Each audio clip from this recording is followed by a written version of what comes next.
So Tucker Carlson has the highest rated news program on television, and he tends to talk about controversial subjects, and he also just talks about non-controversial subjects in a controversial way. So he gets a lot of attention. What ends up happening is the media gets pissed at what he said, and then everybody's talking about him, and this tends to be almost his business model because it just brings more eyes on him. So I'm not going to be defending Tucker Carlson here, defending his point of view, but I am going to be critiquing how he was analyzed. So recently he made comments about criticizing the idea that we have pregnant women in the military, but he also talked about femininity in the military, which I know your jaw may drop at first when I say that, but let me explain first the context and just the definitions of masculinity and femininity, because my interpretation when first hearing his remarks was not what the media's interpretation was, but I did notice media was shoulder to shoulder in interpreting his remarks as criticizing the very notion that we have women in the military. Let me first note that Tucker Carlson is not my favorite man. Even recently, this month, he made comments about George Floyd, and I'm going to make a separate video about that, where he was placing more emphasis on the fentanyl in George Floyd's system rather than the cop's knee on his neck as to why George Floyd died. I think that's an irresponsible way of looking at the George Floyd death. Now, also, I do agree with the critique that Tucker Carlson, at the very least, plays verbal footsie with white nationalists, though I'm not sure I would go as far as John Oliver, who outright says the man is a white supremacist. That I'm going to also hopefully detail that in a later video, the distinction. Now, the individual, a lot of the confusion, I think, comes from the usage of the word feminine and masculine. Keep in mind that feminine does not mean women. When we say something is feminine, it does not mean it's related to women, though it does mean related to female attributes or attributes traditionally associated with women. The same with masculine, attributes traditionally associated with men. And this is understood in different contexts, such as when we talk about toxic masculinity. And here's a piece from the New York Times really quick, just outlining what toxic masculinity is. So it says, what does toxic masculinity or traditional masculinity ideology mean? Researchers have defined it in part as a set of behaviors and beliefs that include the following: suppressing emotions or masking distress, maintaining an appearance of hardness, violence as an indicator of power, think tough guy behavior. So these are all examples of masculinity that are not good for men, not good for women, not good for anybody. Therefore, they're being called toxic. So it is understood when talking about toxic masculinity that we are not saying men are toxic. We are talking about these attributes traditionally associated with men. So we know what masculinity means. Also, femininity and masculinity are talked about in the context of gender theory and talking about transgenderism. The only context I could really think of outside of cultural conservatism where femininity is talked about in a negative way might be when in the context of as a female to male transgender, right? Transitioning from a female to a male, where that individual is aspiring to shed characteristics of femininity to have a male gender performance, right? So in any event, I'm going to show you the clip of what Tucker Carlson said, and this is from his March 8th episode, and here it is. A top advisor to the Chinese government declared that the country was experiencing a very different kind of threat, a more profound threat. The problem, he said, was a national masculinity crisis. Chinese boys, quote, have been spoiled by housewives and female teachers, and they were becoming, as a result, quote, delicate, timid, and effeminate. In essence, they were becoming people who might listen to someone like Tony Fauci. Left unchecked, said the Chinese government advisor, the feminization of Chinese boys would, quote, inevitably endanger the survival and development of the Chinese nation. In January, China's government acted on this recommendation. The Education Ministry of China released a notice entitled Proposal to Prevent the Feminization of Male Adolescents. The goal was to, quote, cultivate students' masculinity. Have you seen this on other channels, by the way? Kind of interesting, isn't it? China won't explain the reasoning behind this plan, but there are some clues. Last year, we learned that China has quickly developed the world's largest naval force. In 2015, China had 255 battle force ships. Now they have more than 360. And many of those ships are more capable than anything in the American naval fleet. So how are we responding to this? Well, at the White House yesterday, Joe Biden addressed it effectively. What's the American military's response? Here's what Joe Biden said. Some of it's relatively straightforward work, where we're making good progress designing body armor that fits women properly, tailoring combat uniforms for women, creating maternity flight suits, updating requirements for their hairstyles. And some of it is going to take an intensity of purpose and mission to really change the culture and habits that cause women to leave the military. So we've got new hairstyles and maternity flight suits. Pregnant women are going to fight our wars. It's a mockery of the U.S. military. While China's military becomes more masculine as it's assembled the world's largest navy, our military needs to become, as Joe Biden says, more feminine, whatever feminine means anymore, since men and women no longer exist. The bottom line is it's out of control, and the Pentagon's going along with this. Again, this is a mockery of the U.S. military and its core mission, which is winning wars. So Tucker Carlson used the words masculine and feminine to describe the military. China's military is becoming more masculine while the U.S.'s military is becoming more feminine. Well, why did he use those words to begin with? Because it is unusual to use the word feminine in a disparaging way to describe the military. Surely this must be referring to women in the military, because who the heck does that? But he is springboarding the whole conversation off of this Chinese report that is talking about a masculinity crisis in the Chinese military. Hence, he is using the words masculine and feminine in these as descriptors of the militaries, the China's and the United States's. So, and then he's comparing to what Joe Biden's recent remarks about maternity flight suits for women and different hairstyles for women, right? So he is contrasting the China, whose navy's getting bigger, and in fact, in that clip, Tucker Carlson called that a masculine behavior, to the feminine behaviors of maternity flight suit and concern with new hairstyles or different hairstyles. So Joe Biden even noted that this relates to recruitment and keeping women in the military.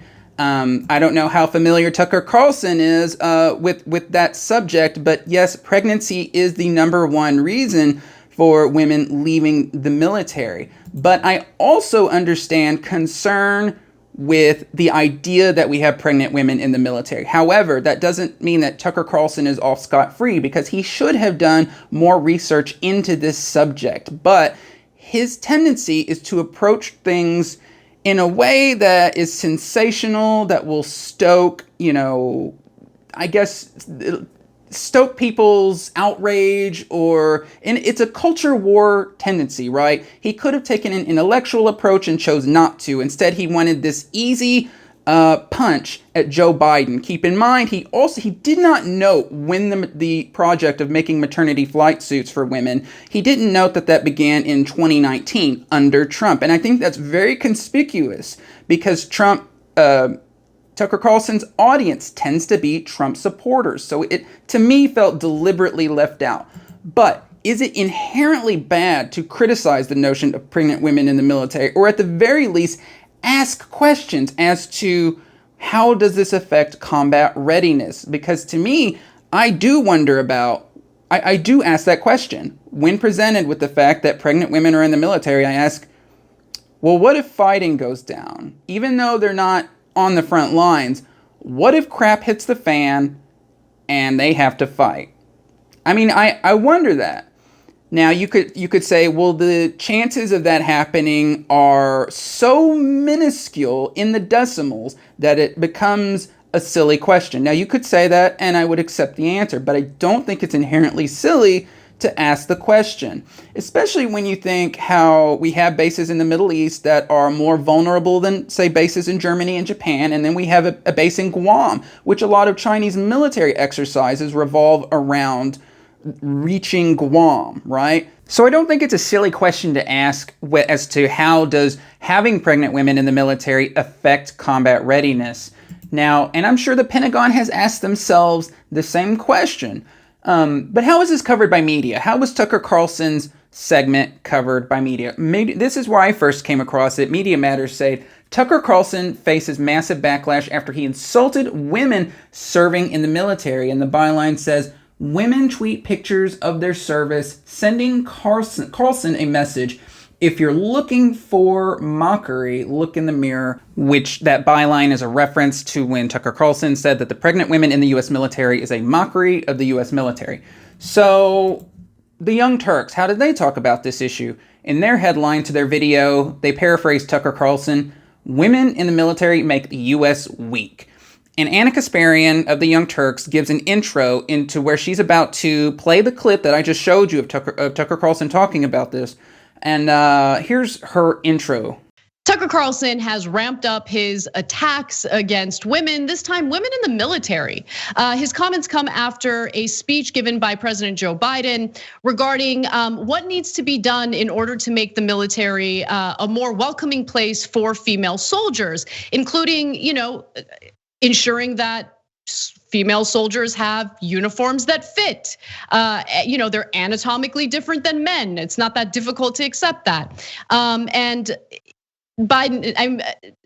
Tucker Carlson didn't like that because he's very, very scared of China. So let's take a look at what his arguments are. So Anna Kasparian says that Tucker Carlson, quote unquote, has ramped up his attacks on women, this time women in the military. And so, what is she talking about? Ramped up attacks on women. Is that because he talked about pregnant women in the military? Or is she referring to the comments on femininity? Femininity. So, if she's talking about the comments on pregnant women, that does bother me because it is logical to criticize or to at least be skeptical of this idea of pregnant women in the military. Does that make you sexist? Okay, I hope not. She does sort of allude to the maternity clothing by saying that Biden is ensuring female soldiers have outfits that fit. They're anatomically different from men. It's not difficult to expect, which that's an odd way of sort of gliding around the fact that we are talking about pregnant women, which I do think, in any other context, we'd be a little worried. Like, well, she's pregnant. Should she be doing X? Should she be doing Y? Should she be doing Z? Now, it's quite easy to explain that pregnant women will not be in combat roles, which Anna Kasparian does that in this next clip, which, to be frank, if everyone had talked about this issue the way Anna Kasparian does in this next clip, then I wouldn't even be making this video. I'd say, okay, the media got it right. But here's what she says. Understand that what Biden's administration is trying to do in making the military more welcoming to women is they want to increase the ranks. For instance, in China right now, there's 2.8 million people in their military. In the United States, it's 1.3 million people, but does it really matter when we're just relying on drone strikes and other weaponry? Like, there isn't like hand-to-hand combat going on. War is very different today compared to what it was in World War II. But again, the point here is, hey, if we want to increase the number of active duty troops, why don't we make it more welcoming to women? And my theory is that's the reason why the Biden administration is doing this. But Tucker Carlson wouldn't look into all of that because all Tucker Carlson ever does is engage in the culture war because conservatives literally have nothing else to offer the American people. So that was a great response by Anna. She spoke directly to what Tucker Carlson was criticizing, that is the idea that we have pregnant women in the military. And she didn't, in that clip, she did not mischaracterize Tucker Carlson's argument. And she said that the reason we have pregnant women in the military is to make sure recruitment levels among women are higher, and also because warfare has changed and it is not as if these pregnant women will be fighting hand-to-hand combat. Now, she did say it in a sort of laughing way, like a mocking way, like it's what a silly notion to think that pregnant women will be fighting hand-to-hand combat. But it's not, and I understand why she chose to present it in that sort of mocking way, and that's because Tucker Carlson chose to present this issue in a mocking way by saying, oh, pregnant women will be fighting our wars, which is in itself sort of a mischaracterization. So that's why I believe Anna chose to speak mockingly of this idea that pregnant women would be fighting hand-to-hand combat. However, it's not actually silly to consider how will having pregnant women in the military affect combat readiness. That's not a silly idea. It's also not silly to consider, well, how will having obese men in the military affect combat readiness? These are not silly questions, which we do have an obesity epidemic in the military right now as we speak.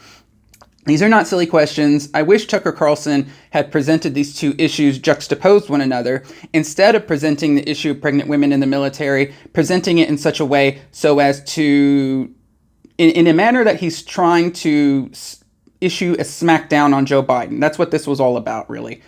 So it really sucks that he presented it this way.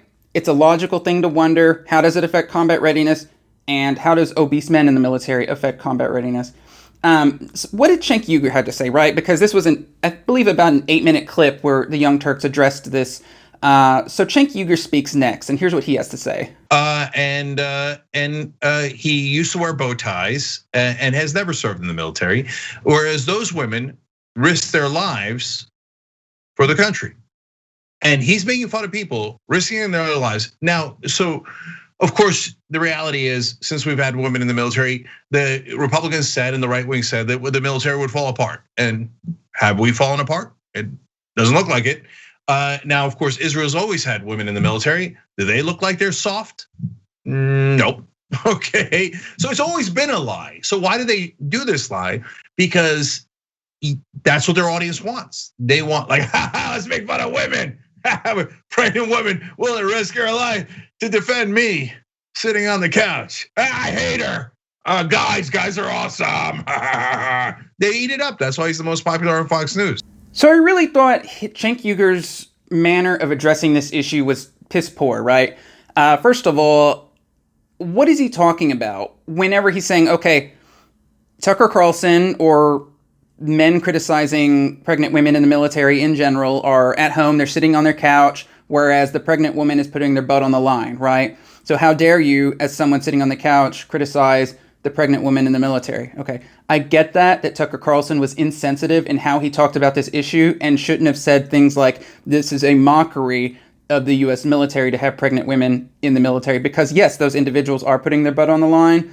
But it is not illogical to ask, how does this, and this is my phrasing, again, it's not Tucker Carlson's phrasing, but it's not illogical to ask, how does pregnant women in the military affect combat readiness? That is not silly. That is not something that requires you being a veteran to ask. I mean, you can ask that just as an onlooker, and it's a logical thing. Just as I said before, it would be logical as an onlooker, as someone that is not in the military, to ask, how does having an obesity epidemic among men, how does that affect combat readiness? None of this is illogical to ask. None of this requires you being a veteran to ask. As far as, yes, those pregnant women are putting their butts on the line, and Tucker Carlson made a grave mistake by being mocking of this issue, right? Grave mistake.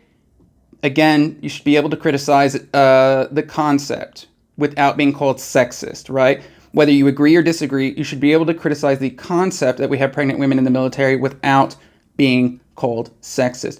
And Cenk Uygur addresses this idea that the right wing, which is true, that the right wing historically has been against women being in the military, right? Not that the right wing is in total consensus nowadays, but yes, initially many right wingers took this position that women should not serve in the military. And I don't know, I mean, I guess you could bring that up as sort of a parenthetical, but it has nothing to do with what Tucker Carlson said, because Tucker Carlson did not allude to or suggest that women should not be in the military, right? He did make comments on femininity, but again, I already explained what that meant.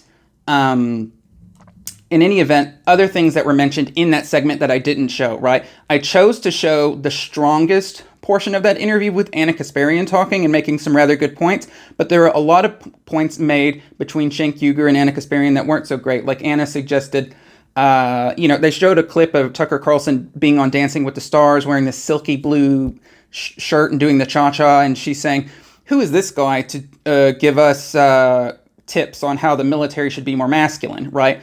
I already explained the masculinity and femininity adjectives in the context of this discussion. You know what it means. I don't think, whether Tucker Carlson is feminine or masculine is irrelevant. So him doing the cha-cha is irrelevant because you know what he was referring to when talking about masculinity and femininity. I would not encourage you talk about the military in this fashion by defining attributes as masculine and feminine, but the words do have meaning, so I do get what he was saying. Cenk Uygur was noting that Tucker Carlson is an heir to the Swanson fortune, so wealthy. What does that have to do with anything? Again, you're bringing up irrelevant crap. Even in the clip I showed you, he kind of casually mentions the bow tie. Tucker Carlson has a bow tie. Okay, that's a non-argument. I don't know why you mentioned it. I guess you just kind of casually wanted to make fun of him. All right, whatever. But it's nothing to do with the argument. And then said that Tucker Carlson puts on makeup and puts on a show for a living. Basically, he's a news person. That is irrelevant also, right? Again, Tucker Carlson's femininity or masculinity is irrelevant when talking about the military having quote-unquote masculine attributes, right? Which those masculine attributes, there's an adjective, I'm sorry, this adjective is a terrible one to use when talking about the military because you're going to confuse everyone and you're going to make everyone think, that you are thinking in some sort of sexist lens when this term, in this context, in Tucker Carlson's presentation, meant strength, power, etc. Basically the opposite of what the Chinese report referred to as a timid and delicate when talking about their masculinity crisis. So the opposite being, strength, power, big ass Navy, So that's what the Young Turks had to say. And I want to talk about what other media outlets had to say.